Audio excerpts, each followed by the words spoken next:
Pengguna mata uang virtual Bitcoin di tanah air terus menggeliat meski Bank Indonesia menegaskan Bitcoin bukan alat pembayaran yang sah. Transaksi Bitcoin Indonesia dinilai berpotensi berkembang, namun sejauh mana peluang pasar Bitcoin di pasar domestik? Untuk membahasnya telah hadir CEO Bitcoin Indonesia, Oscar Darmawan. Pak Oscar, selamat pagi. Selamat pagi, Hafiz. Pak Oscar, ini kalau kita melihat tadi perbandingannya ya, kalau di negara Eropa bahkan sudah bisa dipakai untuk transaksi sehari-hari begitu ya. Sementara di Indonesia ini transaksinya baru sekitar 1 miliar lebih per bulan. Ya, nah, kira-kira apa sih yang menghalangi kendalanya begitu sampai tidak bisa semaju negara Eropa dan juga Tiongkok? Ya, yang pertama yang perlu kita sadari adalah Bitcoin sendiri di Indonesia itu mulai populer baru di bulan Desember tahun kemarin. Ya, sedangkan kalau kita melihat sejarah daripada negara Tiongkok, daripada negara Eropa, Bitcoin itu sudah populer lebih dari setahun bahkan 2 tahun belakangan. Jadi bisa dikatakan negara kita itu sedikit tertinggal dibandingkan yang lain. Tapi kalau kita amati daripada tren yang ada di Indonesia, trennya itu hampir setiap bulan meningkat 2 kali lipatnya. Ya, karena transaksi bulan Desember sebagai contohnya itu baru mulai pergerakan per hari paling mencapai 50 juta. Di bulan Januari mendekati 100 juta, di bulan ini mendekati 200 juta per harinya. Ya, jadi biarpun dikatakan negara kita pada awalnya tertinggal, tetapi perkembangannya itu hampir double setiap bulannya. Dan sangat terlihat begitu ya, signifikan. Sangat terlihat. Tapi kalau kita melihat Tiongkok nih, bahkan di Hong Kong nih Jumat kemarin baru ada retail outletnya dibuka. Betul, ya. Mereka bisa maju sekali dan cepat sekali perkembangannya itu apa ya memudahkan perkembangan Bitcoin di sana? Yang pertama yang memudahkan perkembangan Bitcoin di sana adalah pemerintahnya. Ya. Jadi pemerintah di sana secara tegas mengatakan bahwa Bitcoin ini adalah komoditas virtual. Dan secara payung hukum sudah ditetapkan secara sangat jelas sekali. Sedangkan dari segi pemerintah kita di Indonesia, kan mereka sudah menetapkan bahwa Bitcoin itu bukanlah mata uang, dan secara otomatis anggapannya adalah komoditas juga. Ya. Tetapi belum ditetapkan suatu aturan yang lebih jelas, apakah ini benar-benar komoditas, apakah ini komoditas akan dikenakan pajak dan lain sebagainya. Jadi di Indonesia payung hukumnya masih belum begitu jelas. Ya, yang berikutnya karena ya kembali ke segi penggunanya, pengguna kita kan masih cenderung lebih sedikit daripada di Hong Kong ya, sehingga investor baru mulai mempertimbangkan untuk masuk ke Indonesia. Ya, untuk masuk mengembangkan pasar Bitcoin di Indonesia. Nah, kalau ini kita melihat kurs Bitcoin ini kan sangat fluktuatif dan bahkan nih kalau kita bandingkan ya awalnya bisa dari 10 US dollar per Bitcoin nih bisa naik meroket 10.000% di akhir November lalu 2013. Nah, dengan nilai Bitcoin yang sangat fluktuatif, apakah masyarakat kita sudah siap begitu untuk bertransaksi dengan Bitcoin? Sebenarnya untuk transaksi dengan Bitcoin ya, kalau kita melihat transaksi Bitcoin untuk sebagai e-commerce maupun sebagai alat pembayaran di offline, atau kalau di Indonesia itu berarti adalah alat tukar, karena aturan Indonesia menyatakan bahwa alat pembayaran harus dengan rupiah. Berarti otomatis transaksi Bitcoin adalah transaksi barter. Jadi itu ada alat tukar ya. Sebenarnya itu tidak berefek. Harga kenaikan Bitcoin maupun penurunan Bitcoin itu tidak berefek. Karena sebagai contohnya saya membayar suatu barang seharga Rp100.000 dengan Bitcoin. Yang terjadi adalah Rp100.000 akan terkonvert dengan Bitcoin pada saat itu, dilakukan transaksi penukaran, ya, kemudian Bitcoin itu akan kembali lagi ke rupiah. Ya, jadi transaksinya sangat instan. Jadi berapapun nilai tukarnya itu tidak berpengaruh. Nah, kalau untuk orang-orang yang sudah masuk ke dunia Bitcoin ini tadi yang di bawah 1% tadi di Indonesia, sebetulnya mereka bisa yakin untuk melakukan transaksi dengan Bitcoin ini kenapa? Dibandingkan dengan sisanya mungkin yang belum yakin begitu.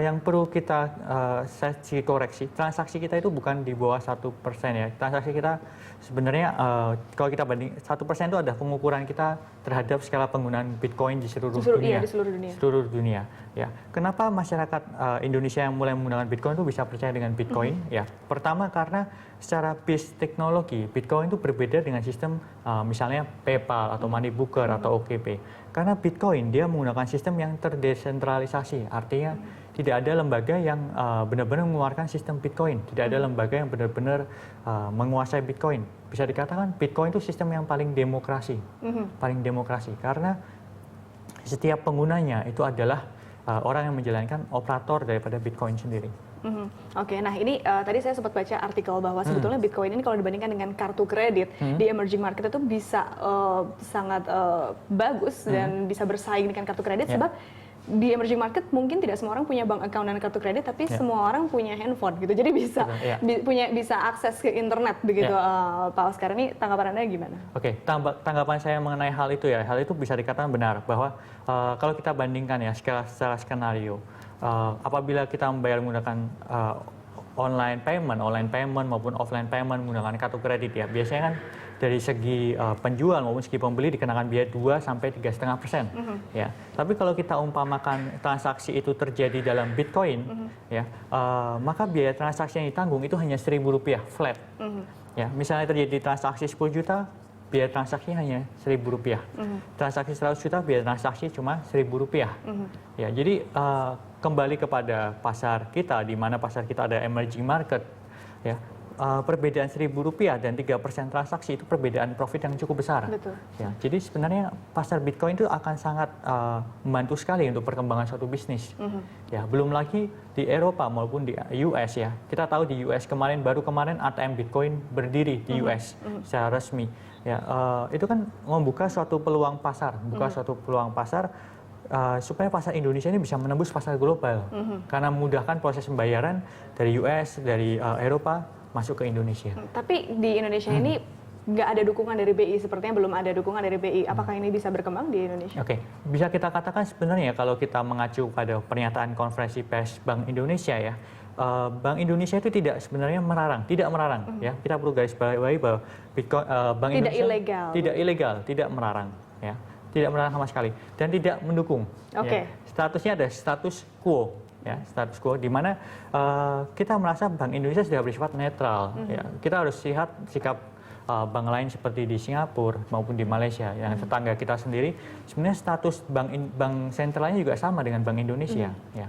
Jadi kita nggak mengatakan bahwa Bank Indonesia itu bersifat negatif terhadap Bitcoin.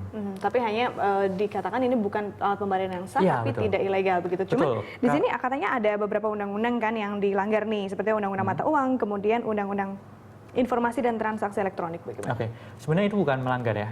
Kita perlu menegaskan sedikit. Undang-undang yang ada di Indonesia itu menegaskan bahwa transaksi di Indonesia itu harus dalam rupiah, bukan dalam US dollar, bukan dalam Singapura dollar. Jadi transaksi di Indonesia apabila Anda menggunakan US dollar atau Singapura dollar itu juga termasuk transaksi yang tidak sah.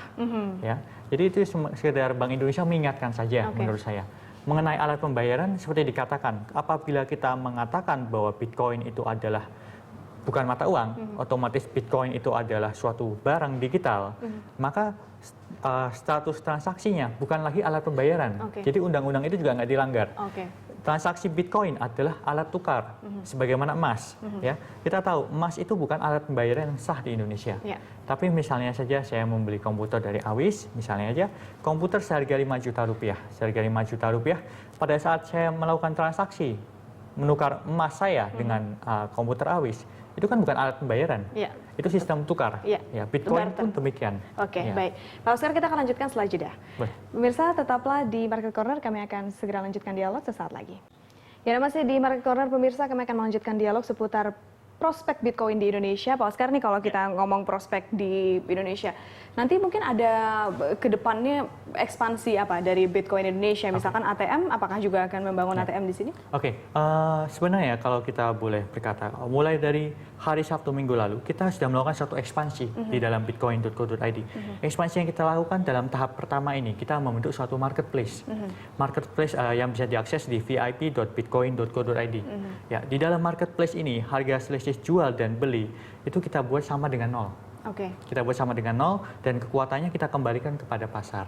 Ya, jadi harga jual dan harga beli semua ditentukan oleh pasar, bukan lagi seperti di bitcoin.co.id. Itu ekspansi yang kita lakukan sekarang ini. Dan aksesnya itu baru kita berikan kepada para undangan saja. Jadi sekarang membernya sekitar 1.000 orang. Mereka hanya member undangan yang bisa bergabung ke dalam VIP kita. Ya, itu tahap ekspansi pertama kita. Ya, tahap ekspansi ini diharapkan dari tahap ini akan ada suatu perkembangan Bitcoin di Indonesia dengan transaksi minimal satu hari adalah 1 miliar rupiah. Satu hari, kalau sekarang masih 1 bulan, nanti 1 hari ya? Betul, ya, karena kita melihat trennya itu naik terus ya. Perkembangan hari ini dan perkembangan 2 hari lalu pun sudah berbeda sekali. Ya, tahap ekspansi kedua kita tahu bahwa beberapa vendor, beberapa perusahaan rekanan, mereka ada berencana membawa Bitcoin vending machine ke Indonesia, Okay. ya, bukan Bitcoin ATM. Ya, ada perbedaan dengan Bitcoin ATM dan Bitcoin vending machine. Ya. Kalau kita sadari hukum dari Bank Indonesia kan menyatakan bahwa Bitcoin itu dianggap sebagai suatu barang, sebagai suatu komoditas. Ya, jadi otomatis Bitcoin vending machine adalah suatu mesin yang dirancang khusus di mana pada saat uang rupiah masuk, itu otomatis barang berupa Bitcoin keluar. Jadi benar-benar seperti mesin penjual minuman. Oke, Ya, betul. Jadi makanya namanya vending machine begitu. Betul, jadi tidak melanggar undang-undang yang sudah ada. Oke, nah kalau untuk para investor yang ingin masuk ke situ gitu ya, apa saja faktor risikonya yang akan mereka hadapi? Oke, pada dasarnya apa faktor resiko dalam bertransaksi dengan Bitcoin ya? Sama dengan faktor resiko apa resiko dalam berinvestasi dengan emas. Karena kalau kita umpamakan Bitcoin itu bukan sama dengan US dollar. Bitcoin itu lebih sama dengan emas. Lebih sama dalam bentuk emas ada suatu barang, Bitcoin ada suatu barang, dua-duanya ada komoditas. Kalau US dollar atau Singapura dollar itu kan currency yang dibuat oleh satu negara. Ya. Jadi sifatnya sama dan jadi investor harus menyadari bahwa nilai tukar daripada Bitcoin itu dipengaruhi oleh pasar demand and supply. Ya. Yang kedua yang perlu diketahui investor adalah untuk mengetahui secara lebih lanjut tentang Bitcoin itu diperlukan suatu dasar basis di IT ya, suatu basis di IT karena produk Bitcoin itu murni digital. Jadi ada baiknya untuk memastikan komputernya jauh dari virus dan lain sebagainya. Oke. Nah, kalau untuk penggunaan Bitcoin ke depannya nanti mungkin tidak Bitcoin bisa dipakai untuk transaksi sehari-hari seperti yang di Eropa tadi bisa dipakai buat bayar macam-macam kan ya Pak Oscar di Indonesia. Sebenarnya itu sangat memungkinkan sekali. Kenapa sangat mungkin sekali? Karena kita dapat menggunakan Bitcoin tanpa melanggar undang-undang. Kita harus tahu bahwa penggunaan Bitcoin itu bukan hanya dalam satuan BTC atau Bitcoin saja, tapi bisa digunakan dalam bentuk satuan rupiah. Ya, jadi suatu bentuk Bitcoin dalam bentuk satuan rupiah. Nah, apabila kita menggunakannya dalam bentuk satuan rupiah, maka otomatis kita sesuai dengan undang-undang yang sudah ada, yaitu mendapatkan Bitcoin cuma sebagai suatu payment gateway, ya, suatu payment gateway di mana mata uang yang dipakai adalah mata uang rupiah. Ya. Pada tahap itu maka kita percaya bahwa transaksi di coffee shop, transaksi di online shop itu memungkinkan. Memungkinkan untuk pakai Bitcoin. Nah, oke, kalau tipsnya nih dari Pak Oscar untuk para investor yang ingin segera bertransaksi dengan Bitcoin apa? Oke, tipsnya yang pertama adalah saran kami membuka website kami pertama kali di www.bitcoin.co.id, ya. Kemudian bergabung ke komunitas Bitcoin. Komunitas Bitcoin cukup banyak sekali, di Facebook Group ada cukup banyak. Kita melihat ada 10.000 lebih member Facebook Group Bitcoin Indonesia. Beberapa grup lain seperti IBC misalnya, yang saat ini sedang menggalang dana untuk korban bencana alam di Kelut. Ya. Jadi menggunakan Bitcoin sebagai media donasi. Ya, kemudian setelah bergabung dengan komunitas-komunitas itu, biasanya nanti mereka para senior akan membantu untuk memberikan guide apa yang sebaiknya dilakukan, apa yang sebaiknya tidak dilakukan. Kemudian setelah itu yang kami sarankan adalah bergabung ke dalam marketplace kami. Ya, karena dengan mengakses www.bitcoin.co.id yang sekarang itu kan adanya selisih jual dan beli yang cukup jauh. Ya. Sedangkan di marketplace itu kan selisih jual beli hampir sama dengan nol, sehingga lebih mudah mendapatkan keuntungan. Baik Pak Oscar, terima kasih telah berbincang-bincang di Market Corner. Ya, terima kasih.